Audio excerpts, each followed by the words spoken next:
بەناوی خوای گەورە و میهرەبان بڕیاری لیژنەی باڵای بینینی مانگ لە هەرێمی کوردستان لەسەر دیاریکردنی یەکەمین ڕۆژی جەژنی ڕەمەزانی پیرۆز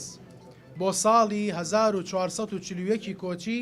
بەرامبەر بە 2020 زاینی ئەمڕۆ هەینی 22/5/2020 لێژنەی باڵای بینینی مانگ لە وەزارەتی ئەوقاف و کاروباری ئاینی بە مەبەستی دیاریکردنی یەکەمین ڕۆژی جەژنی ڕەمەزانی پیرۆز کۆبووە پشتبەستن بە بەڵگە شەرعیەکانی بینینی مانگ و هەماهەنگیمان لەگەڵ ئەندامانی لێژنەکانی تایبەت بە چاودێریکردنی بینینی مانگ لەسەر ئاستی پارێزگاکانی هەرێمی کوردستان و لەبەر نەبوونی بەڵگەی شەرعی پێویست دەرکەوتووە کە مانگ بە بەڵگە لە ئاسمانی هەرێمی کوردستان نەبینراوە. بۆیە لێژنەی باڵای بینینی مانگ ڕای دەگەیەنێت کە سبەی شەممە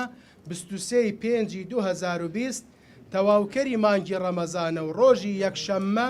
24/5/2020 یەکەمین ڕۆژی جەژنی ڕەمەزانی پیرۆزی ساڵی 1441 کۆچیە. هەر بەو بۆنەیەوە بە ناوی وەزارەتی ئەوقاف و کاروباری ئاینی حکوومەتی هەرێمی کوردستانەوە جوانترین پیرۆزبایی ئاراستەی سەرجەم موسڵمانانی جیهان بەگشتی و کوردستان بە تایبەتی دەکەین. خوای گەورە ئەم جەژنە بکاتە مایەی خێر و خۆشی و بەختەوەری بۆ کۆی مرۆڤایەتی بە ئینشاءالله.